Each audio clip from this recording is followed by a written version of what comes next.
Hello friends, welcome to சமையல் புதிதும். இன்றைக்கி நம்ம வீடியோவில் பார்க்க போகிற ஸ்பெஷல் ரெசிபி சப்பாத்தி, இட்லி, தோசை, நான், ரொட்டி, பரோட்டா, ஊத்தாப்பத்துக்கெல்லாம் வச்சு சாப்பிட்ற மாதிரி ரொம்ப சுவையான சைடிஷ் ரெசிபி பார்க்க போகிறோங்க. இந்த முறையில் நீங்கள் சைடிஷ் செஞ்சு கொடுத்தீங்கன்னா எல்லோரும் விரும்பி சாப்பிடுவாங்க. கண்டிப்பாக ஃப்ரெண்ட்ஸ், இந்த வீடியோவை பார்த்துட்டு இதே முறையில் இதே அளவோட இந்த சைடிஷ் ரெசிபியை நீங்கள் ட்ரை பண்ணி பார்த்துட்டு எப்படி வந்துச்சுன்னு உங்களுடைய கருத்துக்களை ஷேர் பண்ணுங்கள். இந்த வீடியோ உங்களுக்கு பிடித்திருந்தால் லைக் பண்ணுங்கள், ஷேர் பண்ணுங்கள். நம்ம சேனலில் இப்போ தான் நீங்கள் முதல் முறையாக பார்க்குறீங்கன்னா சப்ஸ்கிரைப் செய்து கொள்ளுங்கள். கூடவே பெல் ஐக்கனை கிளிக் பண்ணி வச்சுக்கோங்க. அதில் ஆல்ன்ற ஆப்ஷன் வரும், அதையும் கிளிக் பண்ணி வச்சுக்கோங்க. இந்த வீடியோவை ஸ்கிப் பண்ணாமல் முழுமையாக பாருங்கள். இப்போ வாங்க இந்த சுவையான சைடிஷ் ரெசிபி பார்க்கலாம். இப்போ சைடிஷ் செய்யறதுக்கு ஃபஸ்ட்டு ஒரு பாத்திரத்தில் தண்ணி பாதி அளவுக்கு சூடுபடுத்தியிருக்கேன். தண்ணி நல்லா சூடானது 1/4 டீஸ்பூன் அளவுக்கு தூள் உப்பு சேர்த்துருக்கேன். இதில் 100 கிராம் அளவுக்கு மீல் மேக்கர் சேர்த்துருக்கேன். இப்போ கொதிக்கிற தண்ணீரில் மீல் மேக்கரை சேர்த்து நல்லா மிக்ஸ் பண்ணிக்கலாம். இப்போ இது மிக்ஸ் பண்ணதுக்கப்புறம் ஸ்டவ் ஆஃப் பண்ணிவிட்டு ஒரு 5 நிமிஷம் போல் இந்த வெந்நீர்லேயே மீல் மேக்கர் இருக்கட்டுங்க. இப்போ இந்த கிரேவிக்கு மசாலா ரெடி பண்ணிக்கலாம்.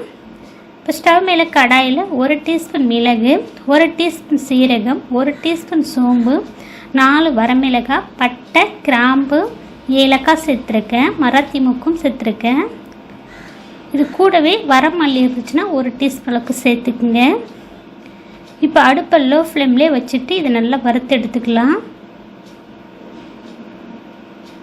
இப்போ இது நல்லா வறுபட்டு இருக்கும்போதே 3/4 பதம் வறுபட்டதும் இதில் 1 டீஸ்பூன் அளவுக்கு மல்லி சேர்க்குறேன். நான் வரமல்லி சேர்க்கல பார்த்தீங்களா, அதுக்காக நான் மல்லித்தூள் இப்போ சேர்க்குறேன்.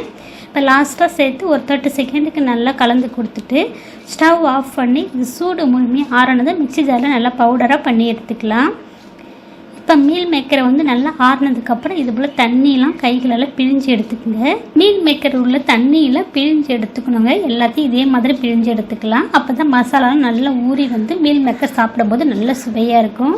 எல்லா மீல் மேக்கரையும் தண்ணி பிழிஞ்சு எடுத்ததுக்கப்புறம் ஒரு பாத்திரத்தில் மாற்றிருக்கேன். இதில் 2 டீஸ்பூன் அளவுக்கு கெட்டியான தயிராக சேர்த்துருக்கேன். இதில் 1/2 டீஸ்பூன் தனி மிளகாத்தூள், 1/2 டீஸ்பூன் மல்லித்தூள், 1/4 டீஸ்பூன் மஞ்சள் பொடி சேர்த்துருக்கேன். இது எல்லாத்தையும் நல்லா மிக்ஸ் பண்ணிக்கலாம். இப்போ நல்லா மிக்ஸ் பண்ணதுக்கப்புறம் ஒரு 10 நிமிஷம் போல் இதை ஊற விட்டுடலாங்க, ஊறி வரட்டும்.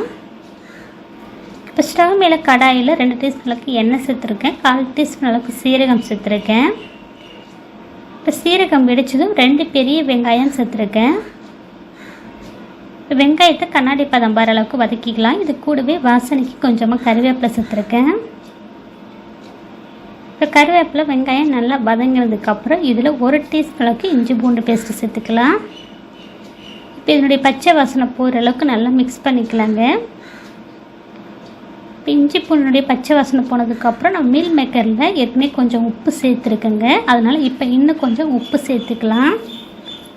இப்போ உப்பு சேர்த்து மிக்ஸ் பண்ணதுக்கப்புறம் நம்ம ஊற வச்ச மீல் மேக்கரை சேர்த்து நல்லா மிக்ஸ் பண்ணிவிட்டு 2 டம்ளர் அளவுக்கு தண்ணி சேர்த்துங்க. அந்த வீடியோ ஸ்கிப் ஆகிடுச்சு. தண்ணி சேர்த்து நல்லா மிக்ஸ் பண்ணிவிட்டு உப்பு காரெலாம் செக் பண்ணி மீடியம் ஃப்ளேம்லேயே ஒரு 5லேருந்து 7 நிமிஷம் போல் கொதிக்க விடலாங்க. இடையில கலந்து விடணும். 7 நிமிஷம் போல் கொதிக்க வச்சுருக்கேன். இடையில கலந்து விட்டுங்க. மூடியை ஓப்பன் பண்ணி நல்லா மிக்ஸ் பண்ணிக்கலாங்க. இப்போ மிக்ஸ் பண்ணதுக்கப்புறம் அடுப்பை சிம்மில் வச்சிடலாம். சிம்மில் வச்சுட்டு நம்ம பவுடர் பண்ண பார்த்திங்கன்னா வறுத்து அரைச்ச பவுடரை சேர்த்துக்கலாங்க. இந்த பொடி தாங்க இந்த மீல் மேக்கர் கிரேவிக்கு நல்ல சுவையை கொடுக்கும், வாசமாகவும் இருக்கும். இந்த பொடியை சேர்க்கும் போதே அவ்வளோ ஒரு வாசமாக இருக்குங்க. இப்போ நம்ம வறுத்து வச்ச பொடி எல்லாத்தையும் நான் அரைச்சி சேர்த்துருக்கேன். பொடி எல்லாத்தையும் சேர்த்து அடுப்பை சிம்மில் வச்சுட்டு ஒரு 2 நிமிஷம் போல் கொதிக்க விடலாங்க. இப்போ ஒரு 2 நிமிஷம் போல் கொதிக்க வச்சதுக்கப்புறம் இது கூடவே கொஞ்சமாக கஸ்தூரி மேத்தி ஒரு 1/4 டீஸ்பூன் அளவுக்கு கைகளால் கசக்கிட்டு சேர்த்துக்குங்க. கொஞ்சமாக பொடியாக நறுக்குனா மல்லித்தழையும் சேர்த்துக்கலாங்க. இது எல்லாம் சேர்த்ததுக்கப்புறம் ஸ்டவ் ஆஃப் பண்ணிடலாங்க. அவ்வளோதாங்க, நம்மளுடைய மீல் மேக்கர் கிரேவி ரெடி ஆயிடுச்சுங்க. ரொம்ப சுவையாக இருக்குங்க. கறி சுவையும் மிஞ்சும் சுவையும் இந்த மீல் மேக்கர் கிரேவி செய்து பாருங்கள். சிக்கன் மட்டன்லாம் இது கூட தோற்று போக்குங்க, அவ்வளோ ருசியாக இருக்குங்க. கண்டிப்பாக ஃப்ரெண்ட்ஸ் இந்த மீல் மேக்கர் கிரேவியை ட்ரை பண்ணி பாருங்கள்.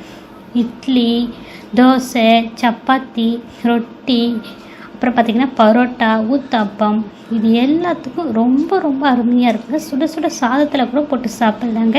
இந்த மாதிரி நீங்கள் மீல் மேக்கர் கிரேவி ஒரு வாட்டி ட்ரை பண்ணி பாருங்கள். வீட்டில் எல்லோரும் விரும்பி சாப்பிடுவாங்க. நீங்கள் இதே முறையில் செஞ்சு கொடுத்தீங்கன்னா இனி மீல் மேக்கர் கிரேவினால இந்த மாதிரி செய்ய சொல்லி கேட்பாங்க. அவ்வளோ ருசியாக இருக்குங்க.